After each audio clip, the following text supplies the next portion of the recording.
You're listening to the Batuta Advocate's weekly news wrap on Desert Rock FM 96.5. Welcome back to the Batuta Advocate Weekly News Bulletin.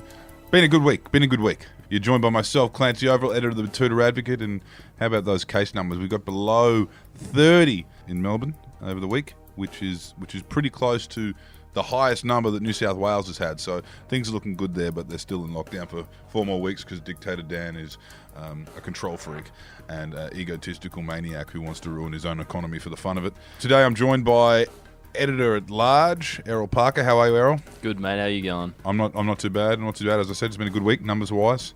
124 days up here in the Channel Country. 124 days without any community transmission or any baby boomers coming back from an irresponsible cruise trip to New Zealand. Nope, and no sickly grey nomads coming up from the southern states. It's been good here. Lots of toilet paper in the public toilets here in town. No grey nomads helping themselves to our toilet paper stocks in our public toilets up here. Still no toilet seats, though. No toilet seats haven't been replaced yet, but it is good. You can go to a servo without having to endure a 40-minute conversation with a man who hasn't spoken to anyone except his wife for 3 days. Really enjoying refreshing change around here when I head into the local garage or servos. How are you going, Wendell? Very well, thank you. Should we get into the news? Yep. Let's get into it.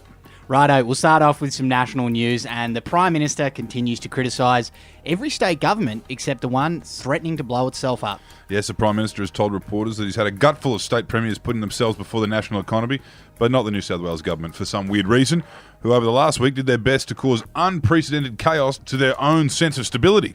Yes, and a few commentators have said it might be something to do with the fact there's a Liberal national government down there in New South Wales, unlike Queensland and Victoria, for example, where he's been going hard on the political warpath. So we'll keep an eye on Scott. Keep an eye on Scott, keep an eye on Gladys, keep an eye on John Giovanni Barilaro, Pork Barilaro. Not sure what his game plan is. He hasn't done it with the type of panache that you see Barnaby Joyce doing it with. No. At least with Barnaby, you know that he's sure of himself, you know. He goes into these things and he knows he's going to come out the other side clean. He knows he's going to be able to blow it up successfully. Barilaro got put back in his box, back in his cage, and he won't be coming out of that until Gladys rattles it again. He did keep us entertained for a few days, though. And speaking about Barnaby Joyce, we've got a story on him here. He's also blamed the Australian Greens for those record-breaking wildfires in California this week. Yeah, what do you think would happen if Barnaby didn't see his name in the news for a couple of weeks, Wendell? I reckon he'd say something like this to try and get his name in there. He craves a headline, doesn't he, Barnaby?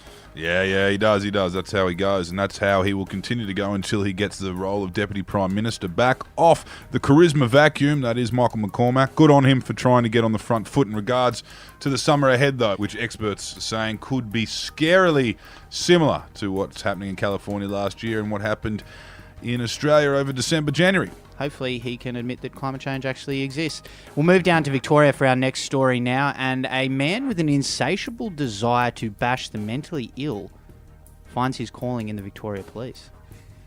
This stirred a few people up this week. Yeah, this stirred a few people up this story. It does come after the most recent footage of Victorian cops bashing another mentally ill person, something which an angry Victorian man says has driven him to apply for a job with the Victorian coppers.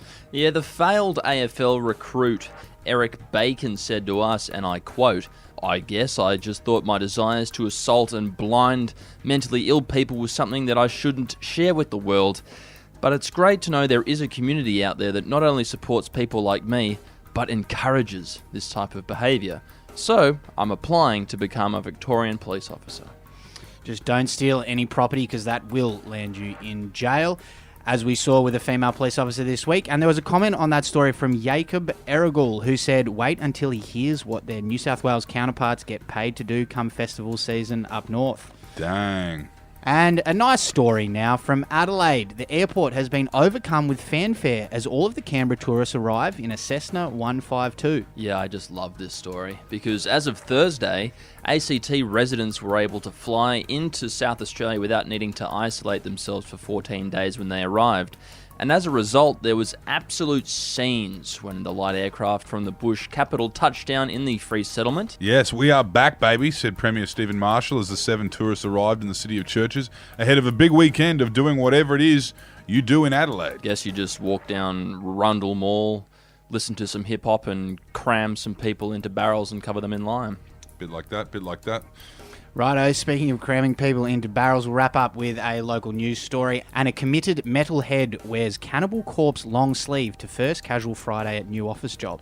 Yeah, look, I'm not too familiar with this genre of music. I'm more of a rockabilly cowpunk kind of guy, but apparently these Cannibal Corpse types are a pretty full-on band. Yeah, I believe so. It's one of those death metal setups, I think. And this local bloke, Jay DeGura, said he decided to send the feelers out and see if any of the normies he works with would get around some proper music. As it turns out, they don't. And he actually scared the receptionist when he decided to play one of the Cannibal Corpse songs, followed by one of the songs he wrote for his Kung Fu Garage core band. Let the bodies hit the floor. Let the bodies hit the floor. Let the bodies hit the floor. Let the bodies hit Track. the Sounds like you are a little bit partial to that genre of music, Carol. Look, I'm sorry. He discovered Cannibal Corpse when... I'm just taking the piss, I'm sorry. He discovered Cannibal Corpse, I believe, when the Cat Empire covered them for Like a Version on Triple J, which kind of wheeled into that rockabilly cowpunk scene. There you go. On that musical note, I think we'll wrap it up for this week. Thanks for tuning in. Always a pleasure to have you here, and we'll be back again at the same time next week to bring you all of the biggest stories from our humble regional newspaper. Until then, see ya. Hooroo, hooroo. Free John Monahan.